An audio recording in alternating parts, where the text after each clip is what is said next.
jaloux de sa souveraineté, le gouvernement tchadien a décidé de nationaliser tous les actifs et tous les droits de toute nature de la filiale ESSO en charge de l'exploitation du pétrole de commun depuis plus de 20 ans en République du Tchad. Mais d'un bon jour, ESSO décide sans respect des normes de quitter le pays et tacitement fait appel à une autre entreprise, Savannah Energy. Voilà qui irrite le gouvernement.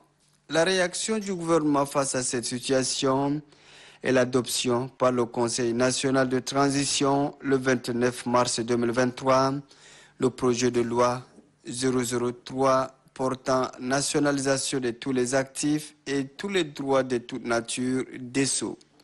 Projet qui sera promulgué par le chef de l'État, Mahamat Idriss Déby, le 31 mars 2023. Ainsi donc, la grande responsabilité est désormais entre les mains de fils de Toumaï, aussi bien expérimentés dans le domaine. Après cette décision de nationalisation des actifs et des droits de toute nature d'ESSO, le Premier ministre chef du gouvernement d'Union nationale a décidé personnellement de quitter le bureau en bravant chaleur et poussière afin de s'imprégner de réalité de prise en main du site pétrolier par les Tchadiens. Il était 8h50 quand l'avion transportant le chef du gouvernement d'Union nationale, Saleh Kebzabo et sa suite foulaient le sol de la province du Logone oriental. Après la phase protocolaire, le Premier ministre a entrepris une visite d'inspection. D'abord, dans la salle de production pétrolière, un bref aperçu a été fait sur le processus des opérations de production de brut de commun par le chef des opérations, Frédéric Bende. Après cette présentation, la parole a été accordée au chef du gouvernement d'Union nationale.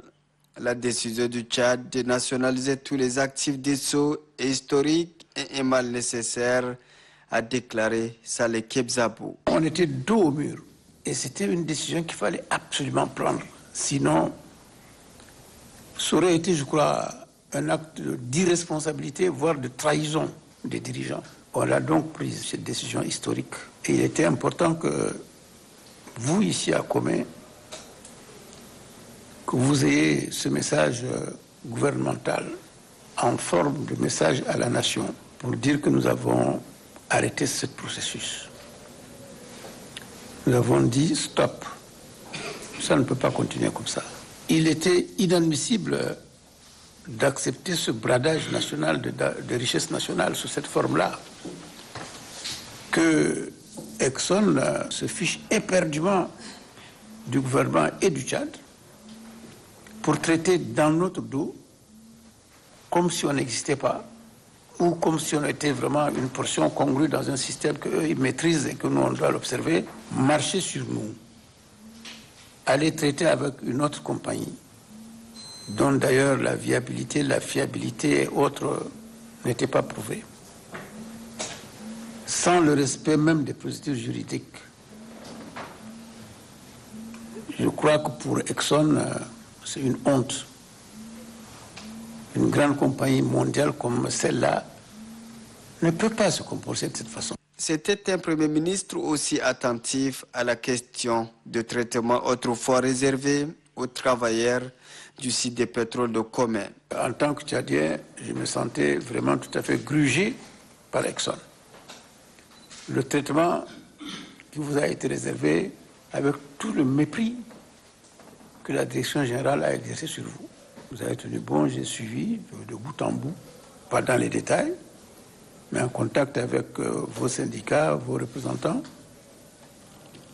J'ai essayé d'apporter ce que je pouvais en termes justement de soutien moral. Mais j'étais peiné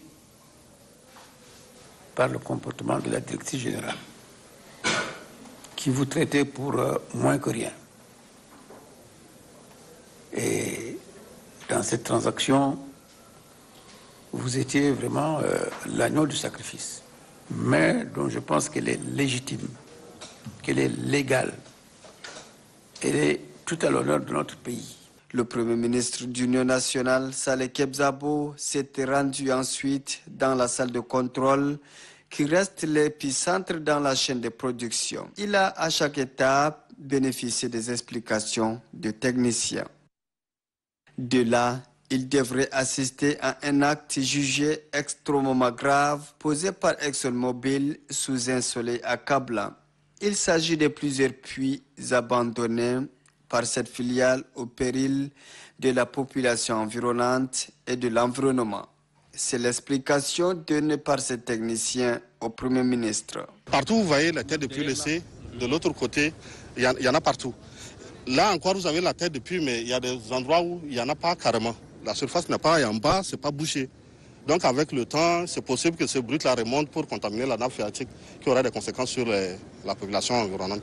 L'acte est extrêmement grave et peut impacter au-delà du commun, a complété le ministre des Hydrocarbures et de l'Énergie, Njerassem Lebemadiel. La pluie qui tombe dans cette zone, le Gonoïsta jusqu'au Moyen Chari, cette nappe-là, on le retrouve à 200 mètres sous N'Djamena.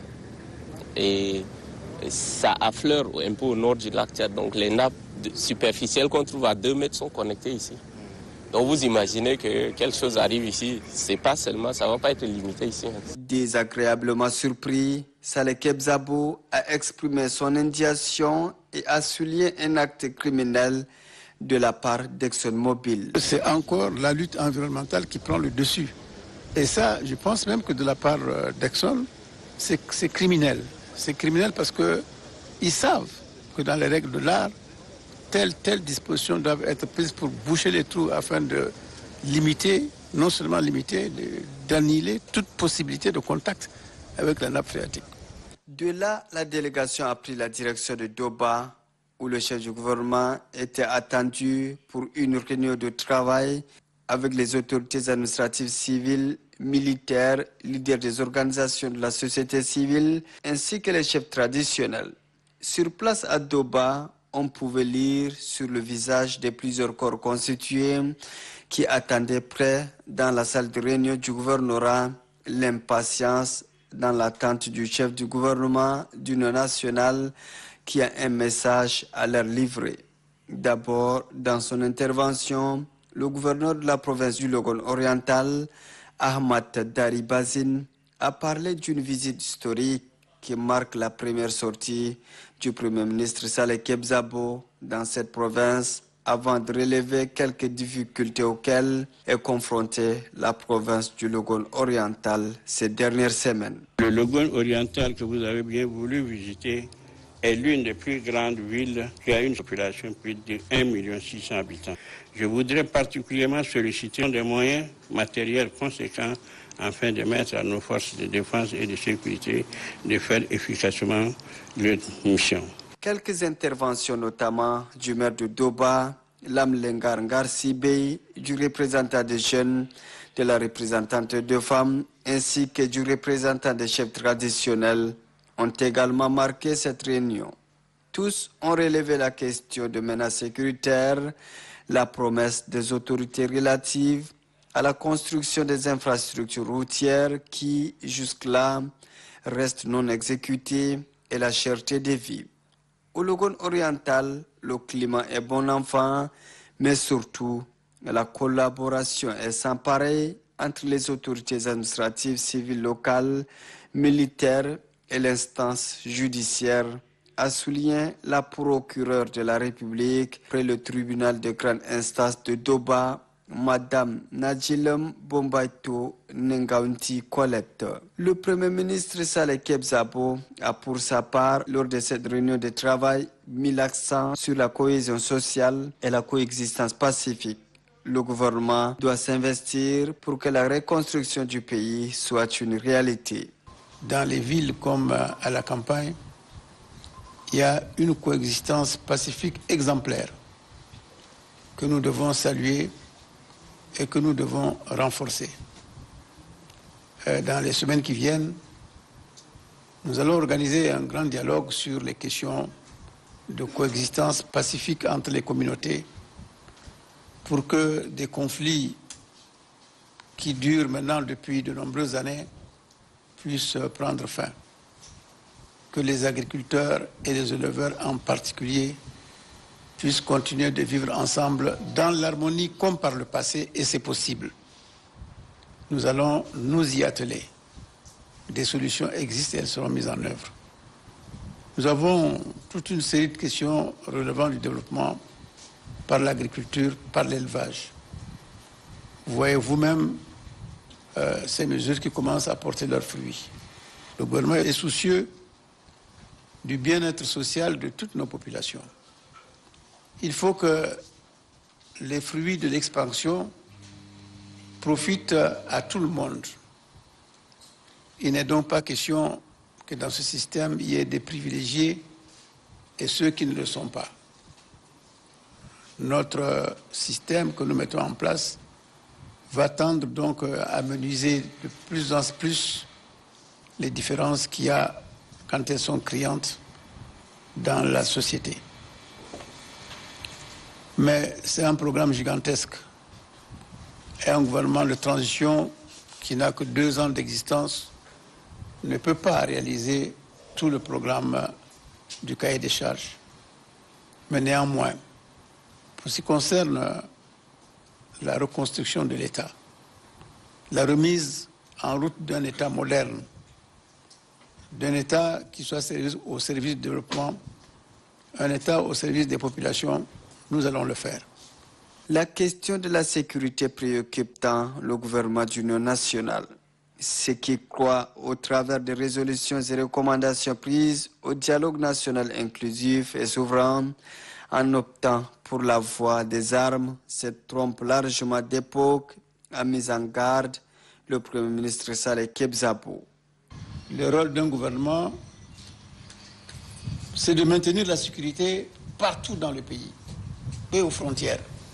Le gouvernement tchadien va le faire.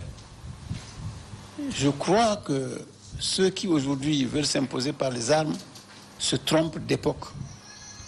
Personne aujourd'hui n'acceptera un changement quelconque par les armes, que cela parte du sud ou que cela parte du nord. Le dialogue nous a tous mis d'accord. Nous nous sommes assis autour de la même table pour discuter pendant plus d'1 mois. 1 mois et demi, nous avons discuté et nous avons pris des décisions importantes pour l'avenir de notre pays. Les populations du Logone oriental ont le droit de vivre en paix. Et nous allons les aider à vivre en paix. Ceux qui voudront semer la désolation dans les familles, il faut qu'ils reviennent à la raison.